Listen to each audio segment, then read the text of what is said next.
আসসালামু আলাইকুম সুপ্রিয় 18তম শিক্ষক নিবন্ধন পরীক্ষার্থী ভাই ও বোনেরা, আশা করি আপনারা ভালো আছেন। আজ আমরা রাষ্ট্রবিজ্ঞান ভাইবা সম্পর্কে কিছু গুরুত্বপূর্ণ তথ্য শেয়ার করব। এর আগে যারা 19তম প্রিপারেশন নিচ্ছেন তারা চাইলে আমাদের কাছ থেকে 19তম প্রিলিমিনারি সাজেশন এই হোয়াটসঅ্যাপ নাম্বারে যোগাযোগ করে নিতে পারেন যাদের প্রিলিমিনারি প্রবলেম রয়েছে, এবং আমাদের 19তম রিটেন সাজেশনটিও অলমোস্ট রেডি। বিশেষ করে 18তম ভাইবা যারা 329 কোড এবং রাষ্ট্রবিজ্ঞান সাবজেক্ট এ ধরনের সাবজেক্ট যেগুলোর এখনো ভাইবা হয়নি, তারা চাইলে আমাদের কাছ থেকে ভাইবা সাজেশন নিয়ে খুব সহজেই আপনারা কমপ্লিট করে ভাইবা দিতে পারবেন। তো চলুন আমরা আজকের আলোচনায় চলে যাই। আপনারা যারা 18তম রিটেন পরীক্ষার মধ্যে উত্তীর্ণ হয়েছেন তাদেরকে শুভেচ্ছা জানাচ্ছি।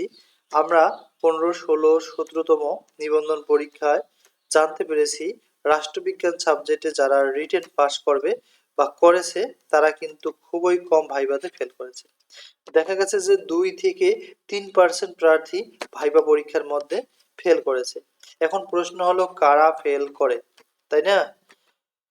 এখানে ফেল করে মূলত তারা হলো যারা ভাইভাতে অর্থাৎ ভাইবা পরীক্ষার মধ্যে অনুপস্থিত থাকে এবং যাদের সার্টিফিকেট অথবা অন্যান্য কাগজের মধ্যে কোনো প্রবলেম থাকে, মূলত তারাই কিন্তু ভাইবা পরীক্ষার মধ্যে ফেল করে। তাই অনেকজন গ্রুপ এবং বিভিন্ন ফেসবুক প্ল্যাটফর্মে লিখতেছেন যে রাষ্ট্রবিজ্ঞান কলেজ পর্যায়ে অনেকগুলো প্রার্থীকে এবার পাশ করানো হয়েছে রিটেন পরীক্ষার মধ্যে, তাহলে কি সবাই ভাইভাতে পাশ করবে? সাধারণত কিন্তু এনটিআরসি এ যেরকম পোস্ট ফাঁকা থাকে সে অনুযায়ী কিন্তু প্রার্থীকে রিটেন পরীক্ষার মধ্যে উত্তীর্ণ করানো হয়ে থাকে। তাই আপনারা আশা রাখতে পারেন যারা রিটেন পাস করেছেন ভাইবা একটু ভালোভাবে দিবেন, দেখবেন নিশ্চিত পাস করবেন।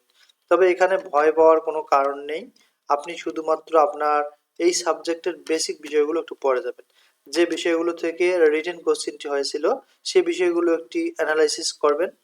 এর পাশাপাশি আপনারা নিজ জেলা, বিভাগ, পরিচিতি এবং নিজের নামের সঙ্গে যদি কোনো গুরুত্বপূর্ণ ব্যক্তির নাম থাকে তার সম্পর্কে ধারণা নিতে পারেন।